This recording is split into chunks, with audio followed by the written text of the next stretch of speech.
So as you guys know, as I mentioned numerous times before on the channel, man, one of the top spots that you can get, or one of the top names as far as respect that you can get in Chicago gang culture is being a shooter, being a killer. The leaders, they don't really have them today. Back in the day, the OGs, the guys who were calling shots, shot callers, the various positions that they had, chiefs and stuff like that, that was the highest thing you could be. But today, with all that gone, being a shooter, being a killer is really the top thing that you can be as far as the respect that you get from other guys. And it's kind of messed up that guys give respect and, kind of put that carrot on a stick for the young guys to chase as far as getting respect and approval from their peers for doing something like that.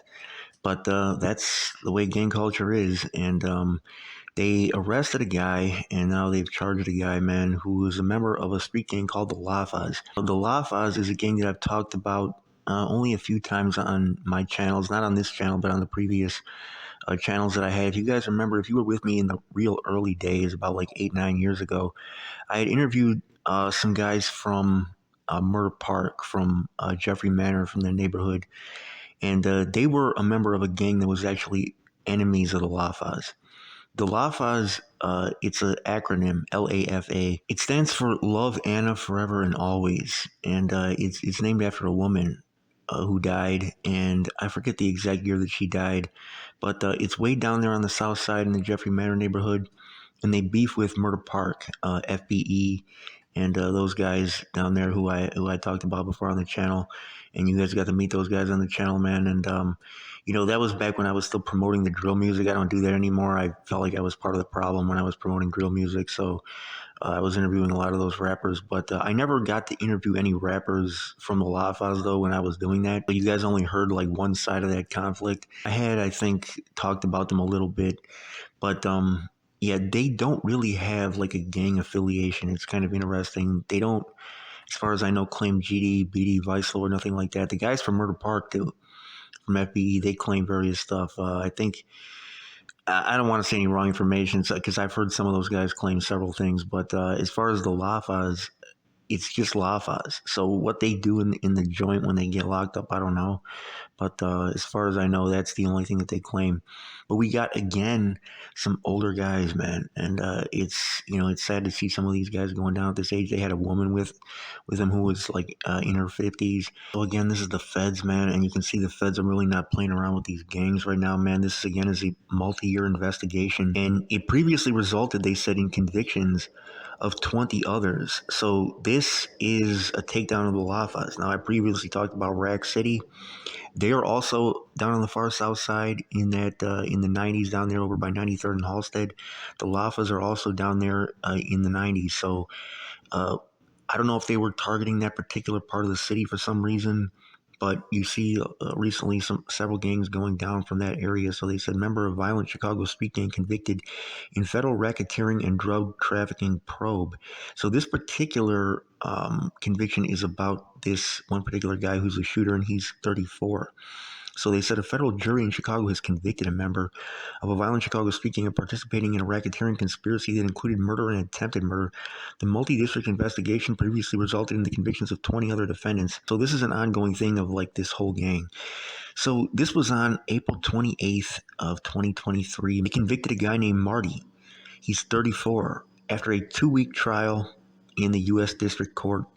And he was a shooter for the LAFA. So evidence presented at trial revealed that this guy was a member and known shooter of the LAFA street gang, which violently controlled territory in the Jeffrey Manor neighborhood on the south side of Chicago. The jury found that Marty, in 2015, personally participated in a murder and multiple attempted murders. So he would have been at that time about 26. And nowadays a lot of the shooters are these real young guys, man, like 15, 14, 15 years old. Guys are doing it in their middle late 20s. That's really past the prime of most shooters. Shooters do not live that long in Chicago. Their lifespan is significantly shorter than non-shooters. The shooters become the biggest targets when they do this stuff. So 26 is old for a shooter, like old age. So everybody was going down. They said 20 other defendants were previously convicted as part of the federal investigation. The probe revealed that from 2008 to 2018, So this is a 10-year thing. LAFA members committed multiple murders, attempted murders, robberies, and witness tampering, which is very interesting. Witness tampering while trafficking cocaine, heroin, marijuana, methamphetamine, and MDMA in Chicago and Duluth, Minnesota. Also very interesting. So they were long range with this. And LAFA members used violence and intimidation, they said, to protect the gang's enterprise and keep rivals and witnesses in fear of retaliation. So witnesses as well. Now, I don't know if these witnesses were gang members, didn't say that, but law enforcement, they said during the probe seized 34 firearms, a machete and a sheath, approximately a kilo of cocaine, 78 pounds of weed, more than $190,000 in suspected illicit cash proceeds, designer clothing appraised at more than $300,000, Rolex watches, and numerous pieces of jewelry, including 2 necklaces containing 14-karat gold pendants with the initials LAFA written in diamonds.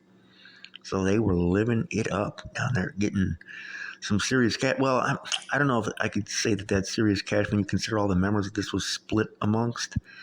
190,000 sounds like a lot, but if that's split between like 30 guys, it doesn't end up being that much at the end of the day. So anyways, Marty's conviction. Results of the investigation were announced by the acting United States Attorney for the Northern District of Illinois and the special agent in charge of the Chicago Field Office of the FBI, and Eric Carter, the interim superintendent of the Chicago Police Department. So substantial assistance, they said, was provided by U.S. attorneys' offices in the districts of northern Indiana and Minnesota. So they were collaborating with northern Indiana and Minnesota on this. You see how long range this thing was, man. In the Cook County State's Attorney's Office and the ATF and the IRS, Criminal Investigation Division in Chicago, the Illinois State Police, the Cook County Sheriff's Office, police departments in Orland Park, Evergreen Park, Bolingbrook, and Joliet, and the Minnesota-based Lake Superior Drug and Violent Crimes Task Force, Duluth, Minnesota Police Department, St. Louis County, Minnesota State's Attorney's Office, and the FBI offices in Minnesota and Indianapolis. So I mean, they had everybody on board with this, man. This was like the Olympics of Fed investigations. I mean, they had everybody in. The 20 defendants previously convicted in this investigation. A guy named Akeem, he's 31. He pled guilty to drug charges. A guy named Cottrell, he's 29. He pled guilty to racketeering conspiracy, including participating in a 2014 murder. And he's awaiting sentencing, so he would have been about 20 at that time. A guy named Dijon, he's 34, and he pled guilty to racketeering, conspiracy, firearm, and drug charges. And he was sentenced earlier this year to nearly 17 years. Then we had a guy named Martez, and whether these guys are all like official LAFA members, I don't know. But he didn't say that, but it was part of that probe. So Martez was 30. He pled guilty to racketeering conspiracy. A guy named Reggie, he's 29.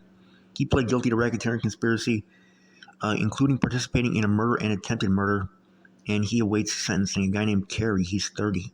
Pled guilty to racketeering conspiracy, sentenced in 2022 to 20 years with a 40-month credit for time served in a related case.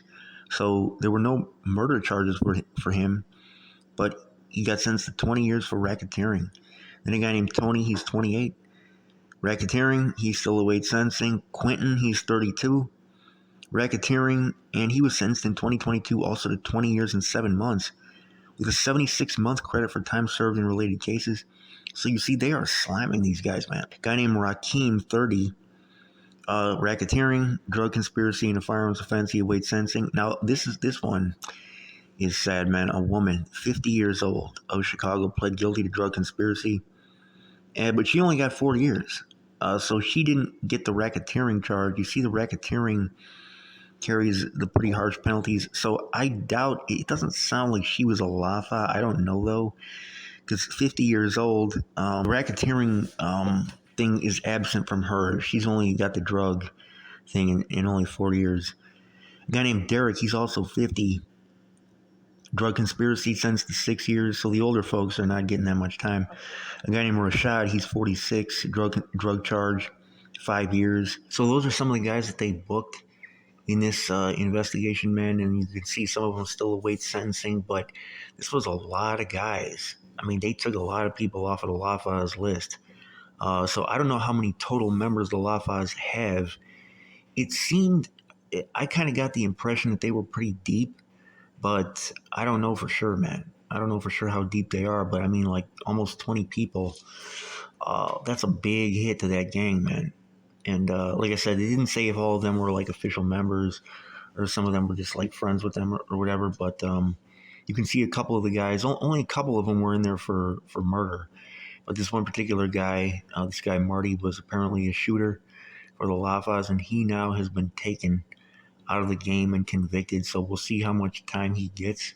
But as you can see, the feds do not play, man. Some of this racketeering stuff, guys getting 20 years.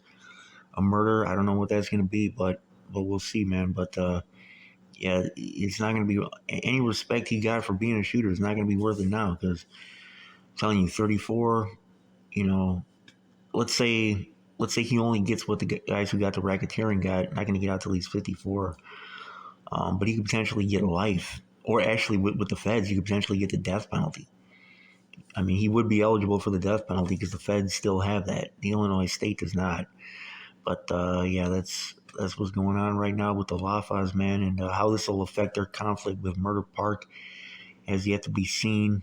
But it's hot down there in the 90s, though, man. That's kind of a hot area of the city. Although not, I wouldn't put it on the same level as like some of the blocks around like Garfield Park, Austin, Inglewood. I wouldn't put it as violent as that, but I wouldn't say that it's sweet either.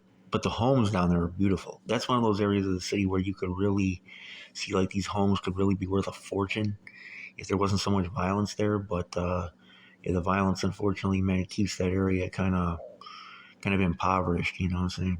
So, anyways, man, yeah, hopefully these guys will be able to turn their lives around. But we'll see, man. 20 guys off the LAFA's list.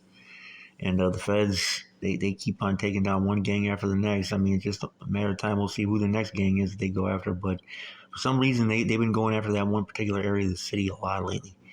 Your boy, Winnie C. Report. I'm out.